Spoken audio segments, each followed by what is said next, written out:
Hey folks, welcome to the Cardboard Cave.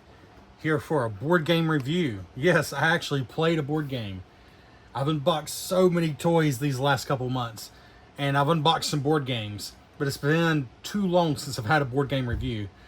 We got busy lives with small children, and well, I can make all the excuses I want to, but we just don't get enough games played right now in our lives.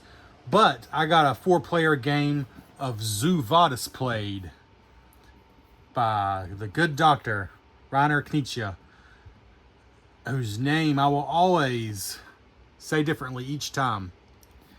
No excuses there. He's one of my favorite designers. But Vadis is a reprint of a game called Quo Vadis. I'm not 100% sure I'm saying that right. I never played it. But this has a very fun zoo animal theme on top of the sort of cutthroat, in-your-face nature of the game. Beautiful artwork, very charming. I released an unboxing video, and I guess I'll go ahead and post that because I go more in detail about the components. But since I actually got to play it, I'll probably just post that and then immediately post this review because I really want to talk about it since I got a chance to play it. So this is based on one play, but the game is so streamlined that I do feel I can give my real honest opinion on the game after one play. And I would not do that with most games. It's actually a credit to this game and the incredible simplicity of it. It's a true game in the sense that you're playing other players as much as you're playing the game. So I think I can tell you enough that you can maybe decide if this is something you want to check out. Let me get the obvious out of the way. I already said this in my unboxing. It probably doesn't come across in the video well enough, but the components in this game, this is a very standard edition, 100% retail edition, and it's so nice.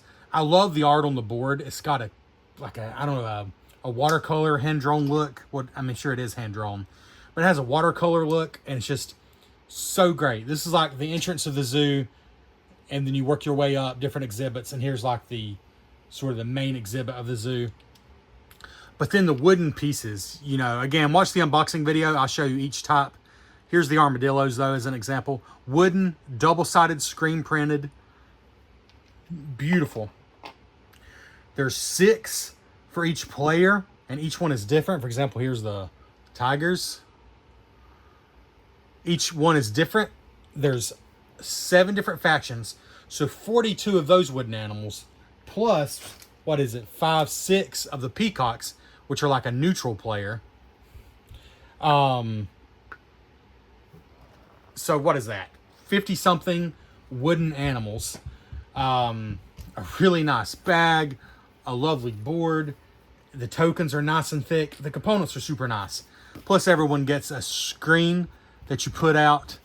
They actually sit very nicely on the table. I'll show you. No one actually picked the armadillo, so this one wasn't folded yet. But they stand up very nicely. Everyone else sees some lovely artwork. And each of these is different, of course, based on the animal. So while everyone else is seeing some very lovely artwork, you're seeing the very simple turn structure of the game. You only have a choice of 4 actions. And then you're seeing everyone's special abilities, because each animal has a special ability, including yours. So this is everyone else's special ability, and this is yours. But more on that in a bit. So, the setup of the game is so simple. I went ahead and set it up for this video. Like, I don't always do that because it's time consuming, but I set it up because it's so quick, and that's the first thing I love about this game.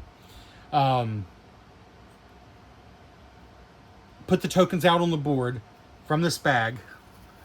The tokens are your points in this game. These are your only points in this game. There's a pile of 1s that are simply worth 1. They're laurel tokens, they're called. Everyone starts with 2 1s. And then the rest are 2 through 5 from this bag, valued 2 through 5.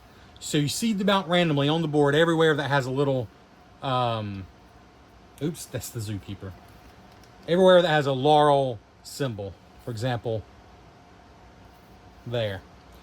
So they can be 2 through 5. Every time one's taken, they get replaced. And I do need to get out the zookeeper. That's one thing I should get out. Because he is one of the 4 actions you can do is move the zookeeper. So I got to get him out. So he starts out. So to start the game, you seed one on each spot. This is a double-sided board. This is 3 to 5 players. The other side plays 6 to 7. So you seed one of these randomly, valued 2 through 5, from the lovely bag onto the spaces with the laurel tokens. Then, based on the player count, you put out these peacocks. For example, this says 4 players, so I'll put a peacock here. This space says 3, and we're assuming we're playing a 4-player game, so I won't put one there. The game technically plays 3 to 7, which is impressive. And from what I've heard, it does still work with 7 players, which makes sense because it's one of those games where everybody's kind of involved on everybody's turn. So I imagine even a 7-player game could be quite good.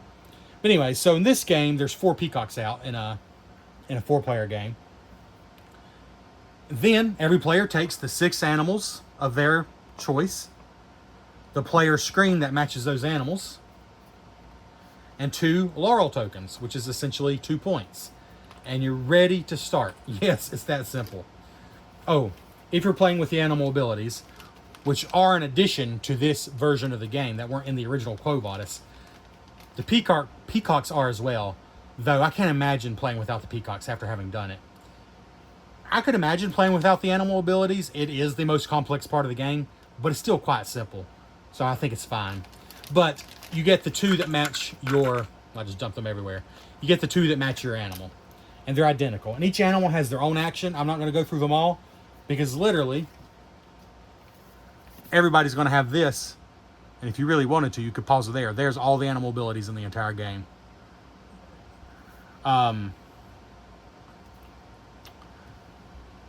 Everyone's going to have one of these, so you know what the abilities all are. Though, for example, if the armadillo's not in the game, that's irrelevant for this game. It's just the abilities that are in the game. So you get these tokens. For example, here's the armadillos. On the other side, it shows a symbol of what it does. And just for example, what his does is it lets you use the tunnels on the board. There's these skinnier little brown paths with arrows. Those can only be used if the armadillo is in the game. For example, right here. But let's not get involved in minutia, because how the game actually works, the whole goal is just to have the most points, which are these laurel tokens.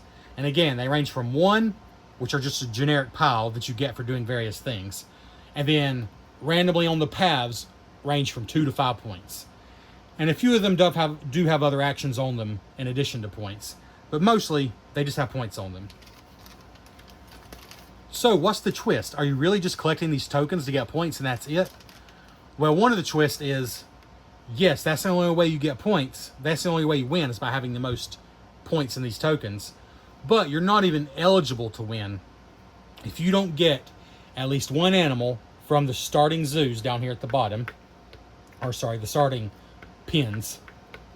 If you don't get one animal from there to up here in the star exhibit, you can't win. Even, let's say you got 30 points in tokens and nobody else has that many, but you did not make a single animal up here, you're not eligible to win.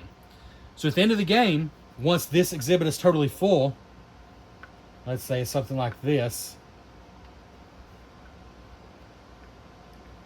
So the first player to get in here was the armadillo, and then the tiger, and then a rhino, and then another rhino. So that player actually got 2 animals in here, and then another armadillo. So let's say it ended like that. It doesn't matter that you have more than one. You only need one. But the poor alligator player, he didn't get anybody in. So he's not even eligible to win. His points are irrelevant. So that is one of the kind of cutthroaty parts of the game. I don't know what the right word is, so I want to say cutthroaty. You have to have at least one animal up there to even be eligible to win. And the game ends immediately, the very moment that the 5th animal is placed up here.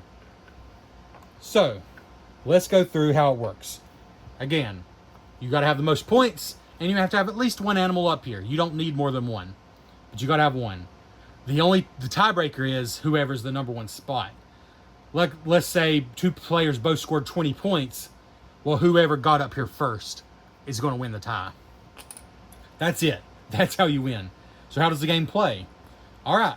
Well, you got these 4 lighter colored enclosures down here are your starting spots. On your turn, you have 4 choices, and it's laid out right here.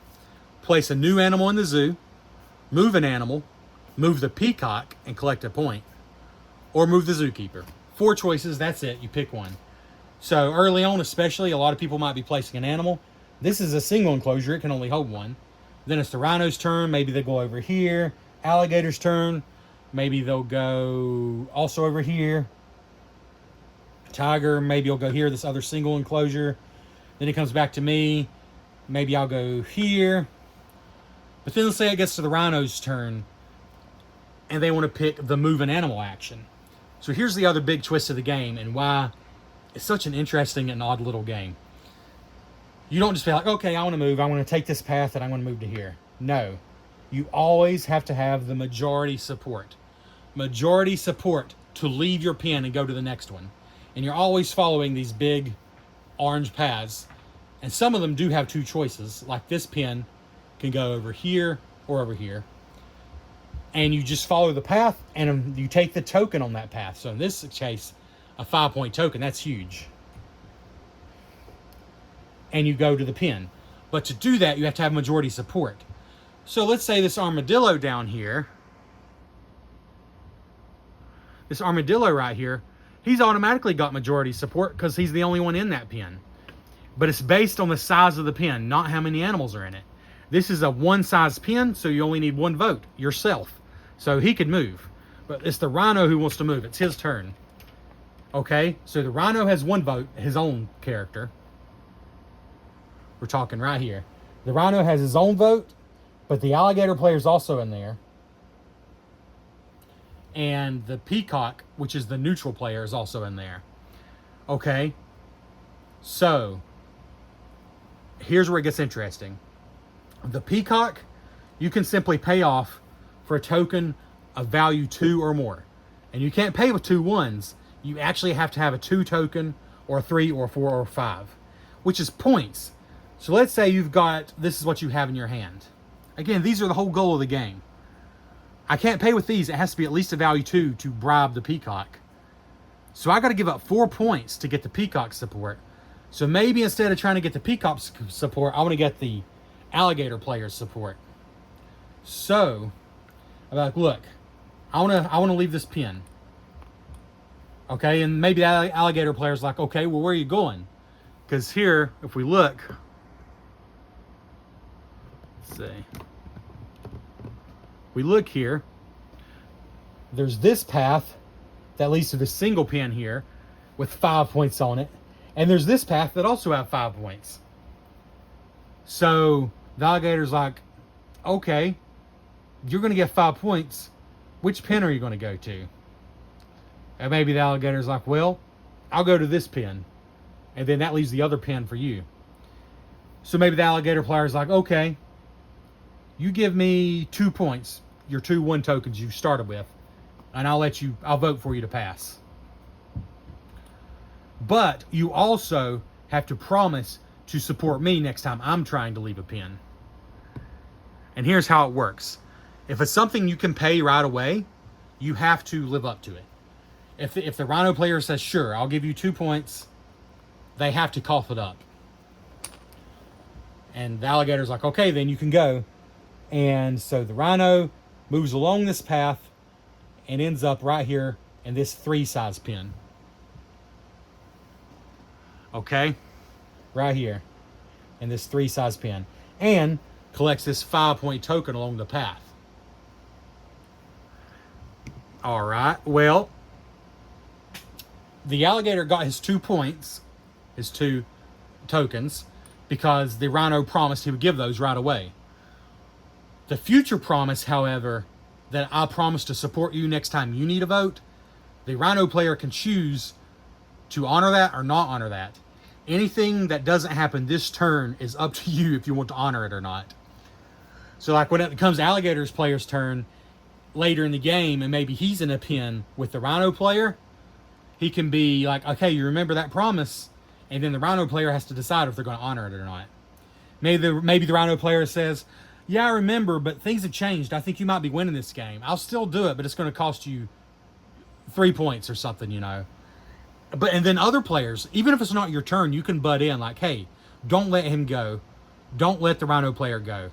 I will give you 1 point to not let him go. You know, you can promise points, you can promise future votes, and you can promise the use of your animal ability, which I'll get into in a moment. You can promise lots of things. You can promise, hey, I won't go there and block that pen because I know you want to go there. Or I promise I'll move the zookeeper where it helps you. You can promise anything that can happen in the game, basically. Anything that's in the game. And again, future promises don't have to be kept. That's up to you. So let's say that the alligator let the rhino do that. They were paid 2 as a thank you, a bribe, however you want to look at it. But the rhino collected 5 points, so netted 3 points basically. And they advanced to the next pin here.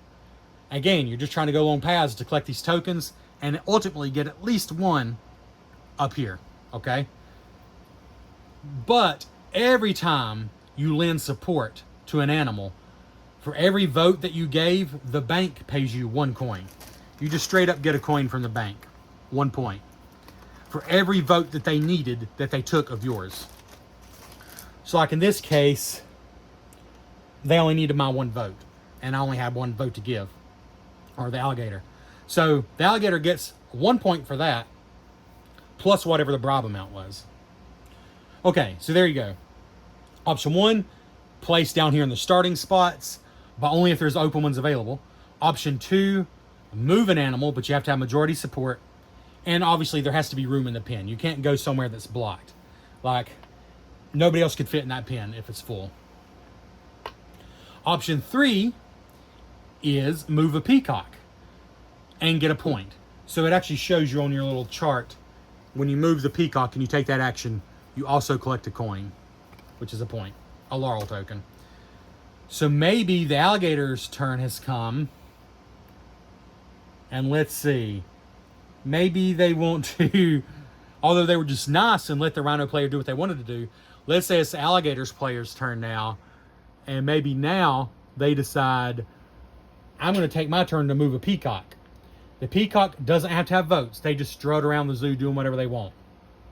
I guess I could lay these down. Maybe that would be helpful to you. I should probably do that with this above view. When you're playing, they fit perfectly standing up, but we'll do it this way. All right, so the alligator player moves the peacock away from here and into here.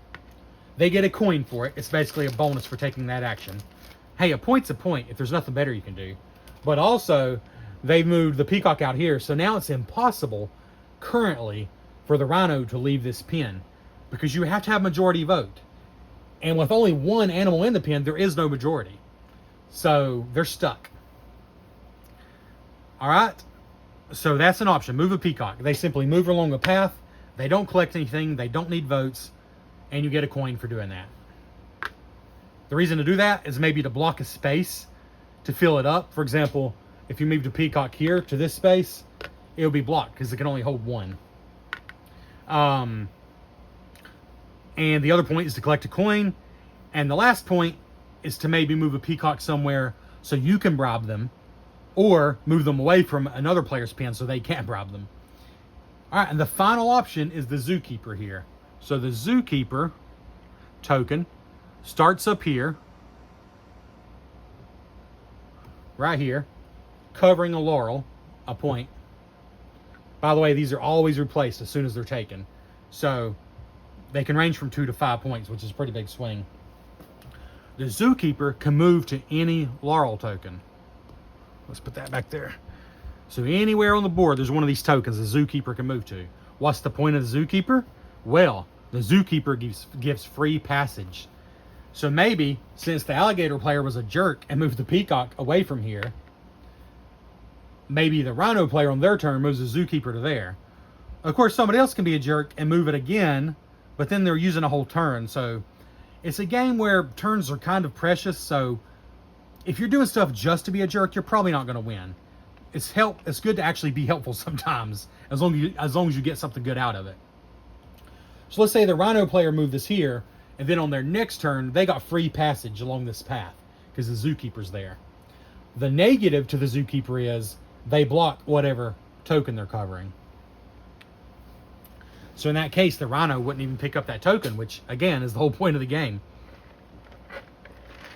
But they are making it closer to the top of the board to hopefully get at least one animal up here so they're eligible to win. Again, you have to get one to be eligible to win. So those are your 4 actions, period. There's never any more or any less possible actions. Place a new animal, move an animal as long as you have majority vote from the place you're leaving from. Move a peacock and collect a coin, or move the zookeeper to allow free passage on a path. But that free passage is for every animal. So like if I put it here, the armadillo has free passage, but also if there was a tiger in there, they would as well. That's the 4 turns, the 4 options. The other twist, and again, this is an optional rule, although the rules do explain it up front. It's kind of optional to take it out if you want a simpler game. But every animal has 2 tokens they start with that let them do a special ability. But the funny thing here is you don't ever use them on your turn. They're only ever used on somebody else's turn. And I'm not gonna go over all of them. Again, they're on the screen here, but we'll use the rhino as an example. Let's say it's the alligator player's turn. And let's say a rhino has a character here as well. It's the alligator player's turn. And the rhino's ability, they're looking, at their own little sheet here, and they're like, okay, the rhino's ability lets him take another animal with him. It lets the current player take another animal with them. So what that means is the alligator player whose turn it is can be like, hey, I want to use your ability. And so, again, it's just making offers. Okay, why do you pay me for it? That kind of thing.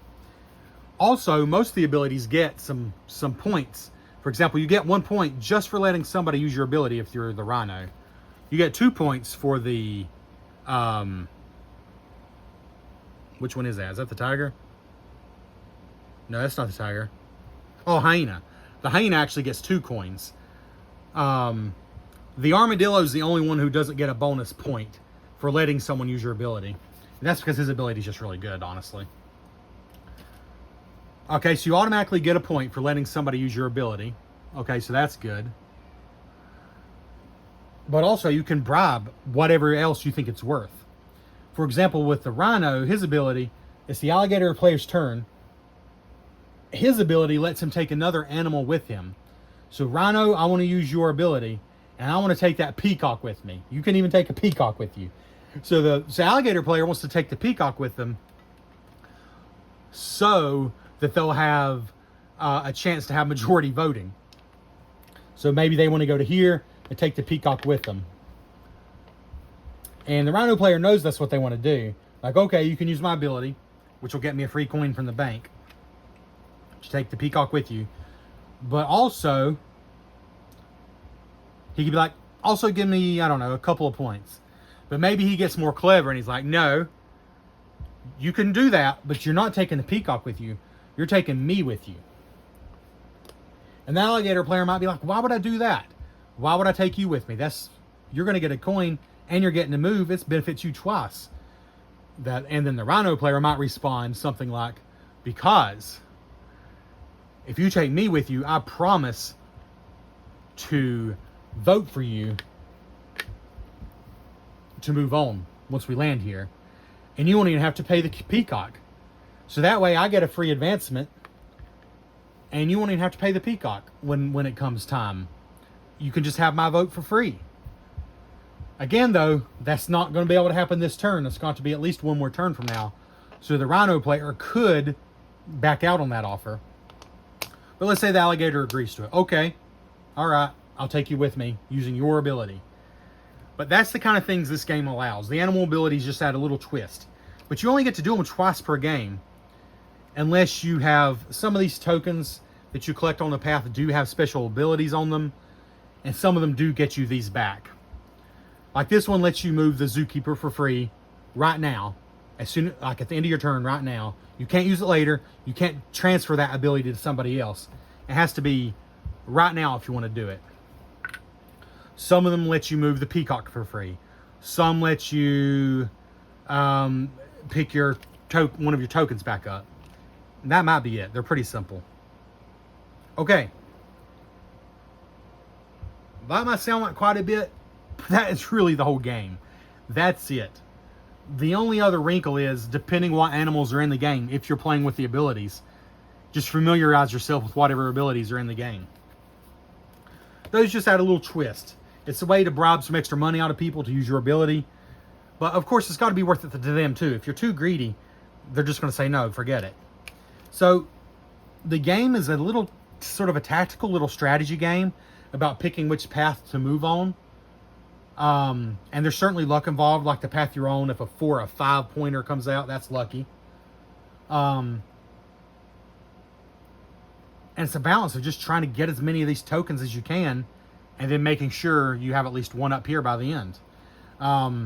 But there's also that strong social aspect. I think the players who do better are going to be involved in at least a few deals where they're squeezing an extra point or two. I mean, in our game, granted, it was our first game, but I ended up winning, and I'm thinking I only had, I don't know, was it 20-something points? I don't remember the exact number. 20-something points was the winning score. And the box says 20 to 45 minutes. 20 minutes will be a crazy, crazy fast game. But technically, if people are just trying to get up here and end it as fast as possible, and you can even move peacocks with you. Like, you can move them into there, I mean. So people could force the end of the game sooner. It's not a long game is the point. And that does help, because I think people could get up in their feelings a little more if this was a super long game. But you're probably looking at 30 minutes to an hour for most people. I think 20 to 40 might be a little bit of a stretch, but 30 to an hour I think is very, very doable. It's not a long game at all. And that social aspect is so strong. Like, knowing the right time to offer, like, hey, don't do what he's saying. Do this instead, and I'll make it worth your while. Knowing when to butt in. Not always to be a jerk, but just when to insert what you have to offer. And make sure it's worth it for the other player, but that you're also getting, a point or two out of it. And if you're getting a point or two out of it, that's a point or two you didn't have, So I think, as the rulebook states, usually the players who win are going to get involved in the negotiation a little bit. What I love about it, okay, I think I've explained enough about the game. You probably know from that if this is not for you, because I don't think it's for everybody. But let me say this. I do not like take-that games. I do not like games where you're hurting other players intentionally. I hate games that are random take-that. Games where you just have a hand of cards and it's like, play this, make them discard 3 cards. Play this, they take 5 damage. Just for no reason, nothing they can do about it. I hate that kind of game. And I think most quote-unquote serious gamers aren't fond of, like, blind random take-that. Blind random meanness just for the sake of it. I hate that in games. I think I hate it way more than the average person. Like, I'm really opposed to it. Because it frustrates me when my chances are ruined out of no fault of my own, like nothing I did wrong. And I don't enjoy ruining other people's games. Like, I really don't. Yet, I'm telling you, being just a little devious, being just a little sneaky in this game, I thought was a blast. It was hilarious. Like, there were times that I really wanted somebody else to take the bait, and they didn't. And I'm like, well, fair enough. I was trying to bait them, and they caught me. And there's other times I kind of got away with little things here and there. Like, don't expect to have a deal where you just make 10 points. No, it's going to be a little bit here and a little bit there. But if you do that better than everybody else, and you do well with the actual board movement aspect, and you get a little lucky, because there's certainly luck involved, you're going to have a good chance of winning. I don't really have negotiation games. I played Resistance back in the day. I played, like Werewolf. That is negotiation in a way. You're negotiating that you are innocent or that person's the killer or whatever. I guess that's sort of negotiation. I mean, it's a social deduction. It's similar. I mean, I have bidding games and auction games. But as far as like a pure negotiation game, I just can't think of many that I've played. I don't think it's really quite my cup of tea, that kind of game. And take that, mean games are definitely not my cup of tea. But I'm telling you, based on my one play, I had a great time playing this. And the other 3 guys at the table say they did too. One of them's looking to buy it already. Maybe 2 of them. I feel like I have people in my life who this game might rub the wrong way. But I don't know. There's a couple of things that has going for it. One, the goal is so straightforward. Get the most of these. Get the most points. And get at least 1 animal up here. That's it. That goal is so easy to wrap your head around that it makes it sort of singular and focused. And I love that.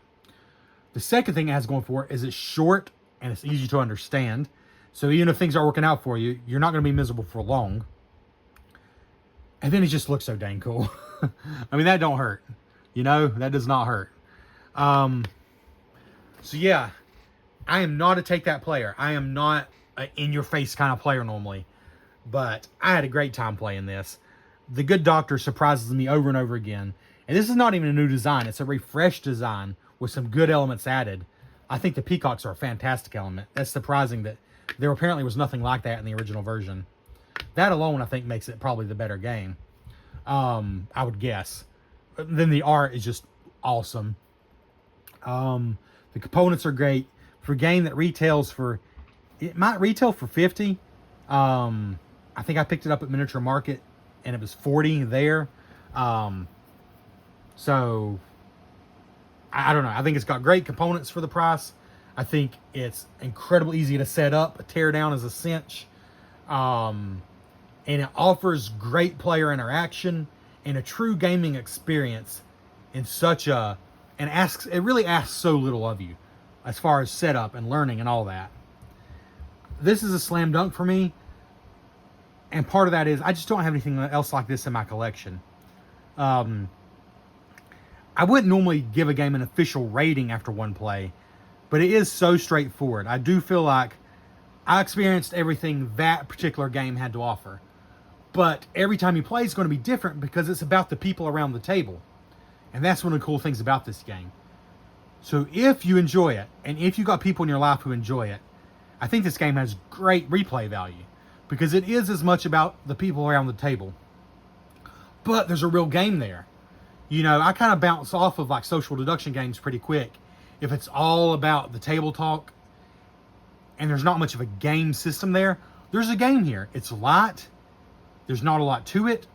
It could almost pass as like a children's or family game if there wasn't the social part. If all you had to do was move along the path and collect tokens, it would almost be like a children's game, but it's still a game. But you add the voting aspect, the social aspect, and then the peacocks and the player abilities and some of the other things. And it's a game that I think could absolutely be a family game and could cause some table flipping, much like Monopoly did back in the day.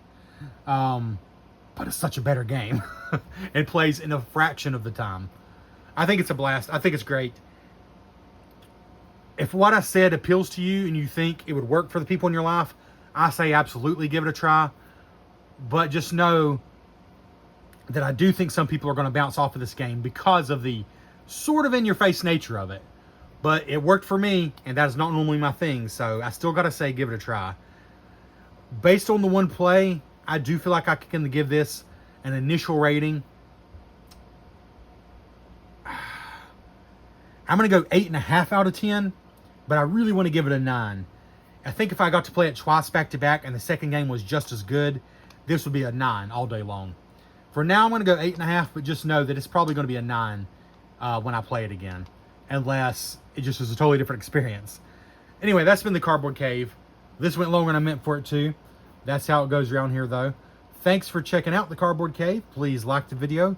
Leave a comment if you've checked this game out on your thoughts. I would like to know. What are your thoughts in general about games where you can kind of mess with other players and be a little sneaky? What's your thought on that in general? And consider subscribing to the channel. You'll get some of this. You'll get a lot of toy reviews. I'm just being honest. That's what I've done a lot of lately. But we'll catch you next time. And have fun gaming.